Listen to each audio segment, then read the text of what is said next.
Hey everybody, it's Dan with Pain for You. I've had a rainy day where I couldn't get outside all day and couldn't even make it to the gazebo. It was raining so hard. So you're stuck with me indoors. Today's topic is going to be, once again, about the brain. And the brain is always listening. It's always listening to your thoughts. It's always listening to what you say, what you type. And I really just want to point out that, what we think and say most often, we actually start to believe. And if I can remind you of the reticular activating system, that is the system in our brain that basically takes what we believe and the things we say and the things we think most often, and it starts to look for confirmation. Right? This all happens at the subconscious level. We're basically goal-seeking mechanisms that go, okay, well, if we believe whatever, that the world is a dangerous place, our brain is always going to be on alert for danger. And it's going to find it, right? Because this reticular activating system has a great way of looking back in the subconscious memory of everything we've stored there and saying, okay, this belief is things are dangerous, and it's going to kind of link back and remember something else and make connections and do all sorts of fascinating things at the speed of light, the speed of a computer. But the brain is always listening to us. And so if you are always walking around talking about how you had such a horrible childhood and that you are surrounded by crazy people and that your parents drive you insane and your sister makes you mad and your brother's an asshole, and your kids drive you up a freaking wall, and you're constantly in that negative thought pattern about everything that's going on around you, what do you think your brain's going to do? It's going to basically set you up to stay there. It's going to look for things in your brain and in your memory, and then it's going to look out on the future for every piece of evidence that all that crap you just laid out on the table is absolutely true.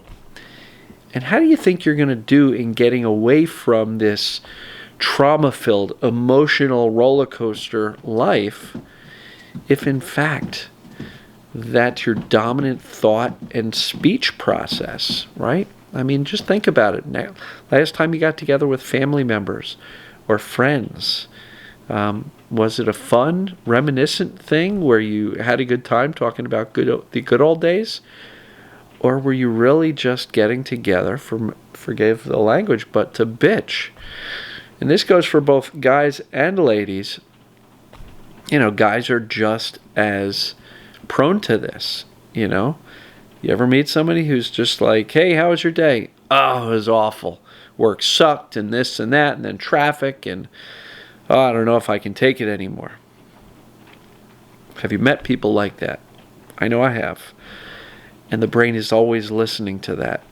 And so if you're really trying to get yourself out of this place of desperation and anger and sadness and trauma and just suffering, you really got to start listening to your language and start realizing that your language is instructing your brain not only on how to believe about the world, but what to be on the lookout for. So if you think your brother's an asshole, you're going to find proof for it every time you think about him.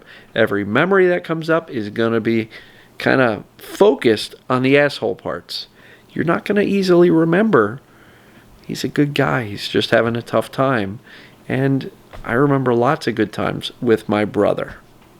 You see how the shift in that changes the dynamic, right? So we believe the things we think and say to ourselves most often and say to others most often. And if you are constantly complaining about how unfair and unjust the world is and how awful your childhood is, do you think you're ever going to be able to let it go and rise up above the trauma?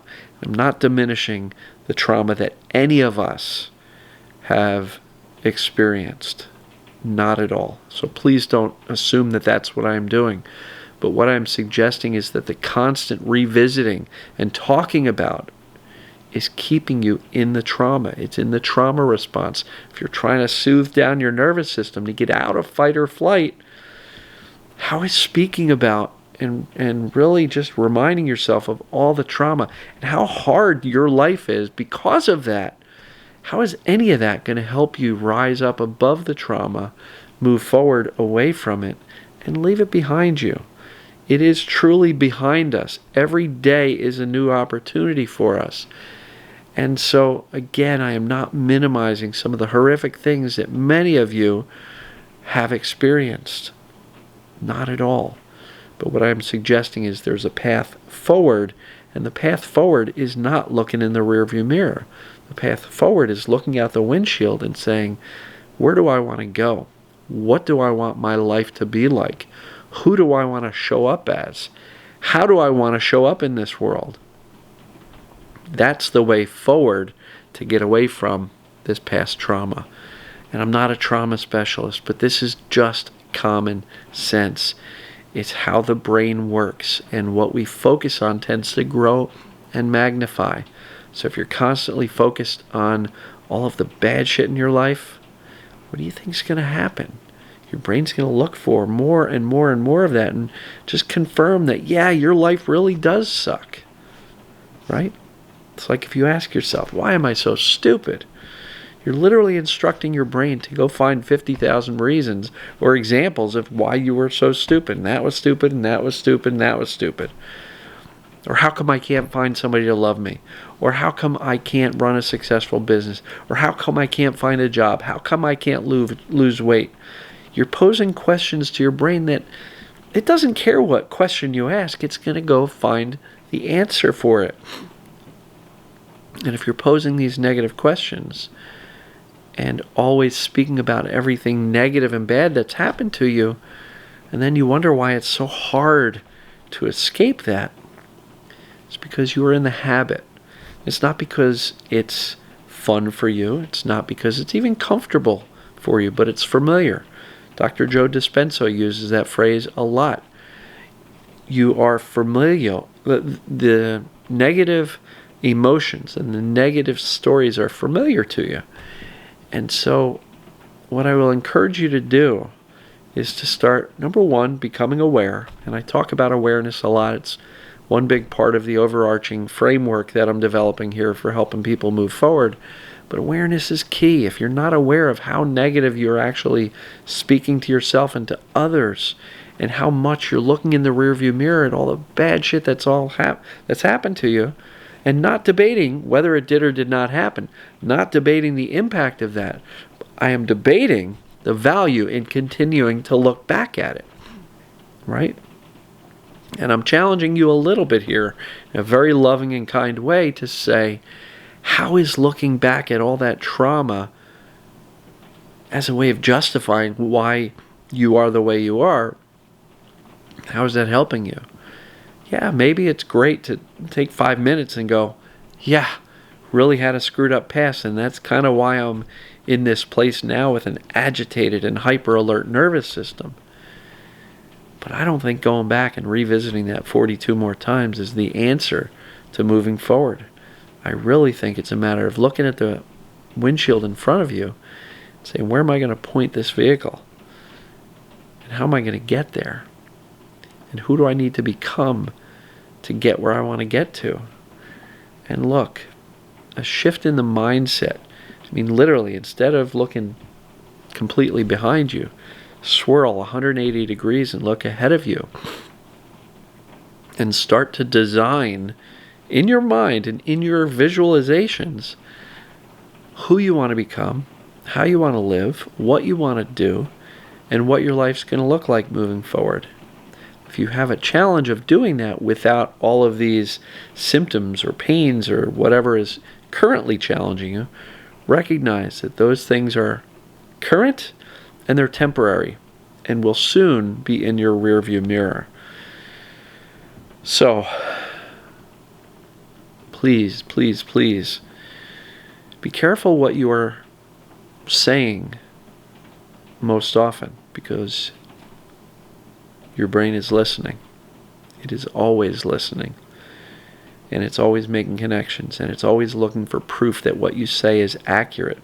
And if you say my traumas are just so deep I can't recover, your brain is listening, and it's going to find evidence for that, because you're going to wake up anxious tomorrow and you're going to say, damn right, that's because of all those traumas. And your brain is just going to make that connection automatically, because that is the instruction you gave it. You said, I can't recover from my past traumas. It's too difficult. And your brain goes, all right, I will look for proof of that, confirmation of that. And I'm not blaming you in any way, shape, or form. These are habits of thought. These are things that we've been told by psychologists, psychiatrists, the media, that trauma is incredibly overwhelming to overcome, and we can't heal our traumas on our own. No, we can't necessarily heal them, but again, as a non-expert, non-psychiatrist, psychologist, non-licensed professional of any sort, what's the value in trying to go backwards and fix something when we can simply move forwards and leave it behind? And if you can remove that repetitive negative thought of everything bad that happened to you from your conscious thinking on a daily basis, isn't that essentially letting it go and thereby healing from it? Right? We don't have to go back and fix it and get in there with monkey wrenches and crank some nuts and bolts. Maybe it's just a matter of deciding that it's time to start speaking to ourselves and those around us in a way that supports us, and starts defining this vision of moving forward that we actually want, not constantly looking back at all the trauma and convincing ourselves over and over and over again that it's not able to be overcome. So I'm challenging you here. I'm doing that on purpose, but I'm doing it completely from a place of love. Because I don't believe, I have a couple of sayings, nobody got better from freaking out, right? The things we grow, or the things we focus on, grow and magnify. And now I'll just say it. We don't get over trauma by looking backwards at it all the time. We get over trauma by looking forwards at the vision of the future we want. And that's a Dr. Joe Dispenza thing too. He says, create a vision of the future you can fall in love with, and then make it your primary focus to build towards that. And I agree with him. He says, I will never instruct you to look backwards at the bad. Start where you are and move forward towards what you want. And that's why I also say, take a whatever, I don't care about the pain attitude, and then spend your time focused on what you want, not what you don't want. Because the brain is going to keep wired the things you focus on most often. So, the brain is always listening, folks. What is it that it's hearing when it listens to you thinking and speaking and writing and commenting on Facebook?